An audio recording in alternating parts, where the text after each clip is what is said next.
Attorney, binangga ako ng motor, tapos ako pa raw ang may kasalanan. Paano ko malalaman kung sino talaga ang liable? Okay guys, this is Attorney Emma and papag-usapan natin yung mga taong nabubudol ng mga motor vehicle, ng mga motor, or ng mga bisikleta. Sabihin natin.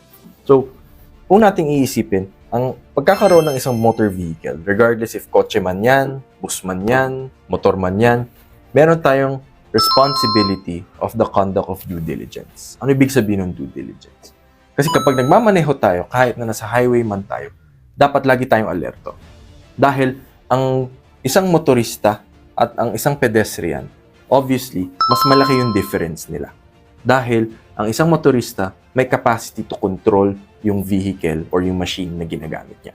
That's why sa Supreme Court natin, sa jurisprudence, laging consistent na dapat ang may-ari ng kotse, may-ari ng motorsiklo, ang specifically yung nagda-drive ng motor vehicle na yun, ay merong responsibilidad na maging maingat dahil the physical disadvantages or advantages ng motor vehicle compared sa tao.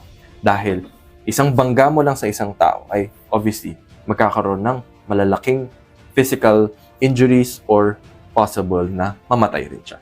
Kaya ang mga motor vehicle owners natin, drivers natin, mga motorista, dapat lagi tayong maingat.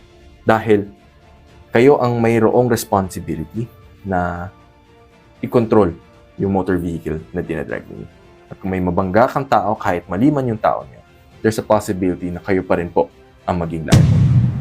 Save in cases na meron din mga ibang circumstances na pwedeng mag-give light or magbigay ng ibang resulta. Okay guys, so lagi niyong tatandaan na mas mabuti na maging maingat at responsable sa daan kaysa sa may masaktan pa tayong iba. Okay guys, this is Attorney Eman and you're emancipated.